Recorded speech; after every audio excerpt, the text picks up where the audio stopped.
मार्कंडेय ऋषि जी ने भगवान नारायण की तपस्या की, भगवान आए, प्रसन्न हुए, तो उनका वरदान मांगो। तो उनका आपकी कृपा से मुझे कुछ चाहिए नहीं, क्योंकि मैं जान गया हूं संसार झूठा है, पर प्रभु मैं आपकी माया को देखना चाहता हूं, ये है क्या? तो भगवान मुस्कुरा दिए। भगवान की मुस्कुराहट से ही माया का प्रादुर्भाव है। जहां सृष्टि का प्रकट होने की वार्ता है, तो भगवान की मुस्कुराहट से माया का प्रादुर्भाव, माया शक्ति का प्रादुर्भाव, अलग अलग अंगों से भगवान की शक्तियां प्रकट होती ना, तो मुस्कुराहट से माया का प्रादुर्भाव, अंतर ध्यान हुए। जो ही अंतर ध्यान हुए सो देखा कि समुद्र चारों तरफ से उफान करके एक सेकंड में पूरा आश्रम डूब गया, और वो जल के थपेड़ों में, और न जाने कितने वर्ष जल के थपेड़ों में ऐसे त्राहिमाम मच गया। हे भगवान रक्षा करो। तो देखा एक वट वृक्ष, उसमें एक पत्ते में, एक दोने में बाल गोविंद अपने हाथ से अपने चरण का अंगूठा पकड़ करके पी रहे। करार विंदेन मुखार विंदम मुखार विंदेन विनिवेशयंतम वटस्य पत्रस्य पुटे शयानम बालम मुकुंदम मनसा स्मरामि।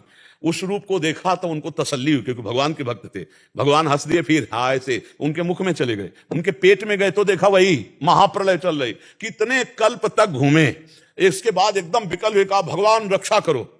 और जब विकल होकर के कहा रक्षा करो, आंख खोली तो देखे कुछ आसन में बैठे हैं, एक बूंद पानी नहीं। भगवान को पुकारा, भगवान प्रकट हुए, बोले प्रभु ये क्या था?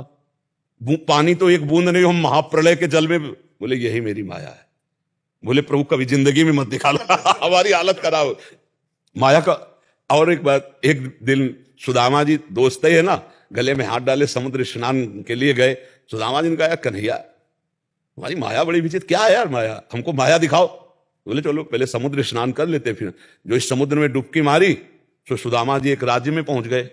वहां देखा तो स्वयंवर हो रहा था, जबरदस्ती सुदामा जी का ब्याह हो गया, बड़ी सुंदर राजकुमारी, अब इतना वैभव, सब कई लड़का बच्चा हो गए। इसके बाद वो रानी मर गई, और वहां का नियम था कि सती तो वहां था कि पति को पत्नी के साथ जलाया जाता है। अब सुदामा जी को बांध लिया गया कि अब सती जैसे होती है ऐसे पति को जलाया जाएगा। अब वो चिल्लाए, हे द्वारिकाधीश कृष्ण मेरी रक्षा करो। भगवान ने ऐसे उठाया, बोले बड़ी लंबी डुबकी मार गए। बोले प्रभु यह ब्याह हो गया, लड़का बच्चा हो गए सब।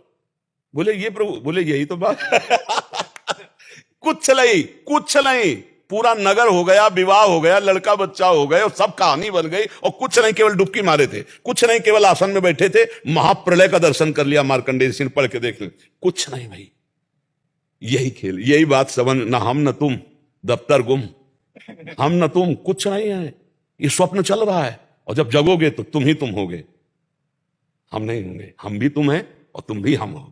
बस ये रात से, अब चूंकि बच्चा बहुत अच्छा प्रश्न किया इसलिए खोल करके तुम्हें कुछ नहीं है। अब उसी को 3 प्रकार से हम जानना चाहते हैं, ज्ञान योग के द्वारा, अष्टांग योग के द्वारा, भक्ति योग के द्वारा। तो फिर उसकी अलग अलग पद्धतियां हैं, लेकिन जब जानकारी पक्की होगी तो एक ही होगी। जैसे ज्ञानी जानता है तो सर्वम खलमिदम ब्रह्म, और भक्त जानता है तो वासुदेवास्वरमिति, मेरा इष्ट ही सब कुछ है। और ऐसे योगी देखता है तो सर्वत्र परमात्मा ही है। यही अनुभव सबको, आखिरी में यही अनुभव होता है कि एक ही है, एको ब्रह्म द्वितीयो नास्ति, ये सबको अनुभव होता है। भक्त को अनुभव होता है ब्रह्म नहीं, माया नहीं, नहीं जीव नहीं काल, अपनी सुदिना रहे एक रहो, एक ही पे आकर के। तो एक ही था, एक ही है, एक ही रहेगा। ये स्वप्न है, दीर्घ स्वप्न है।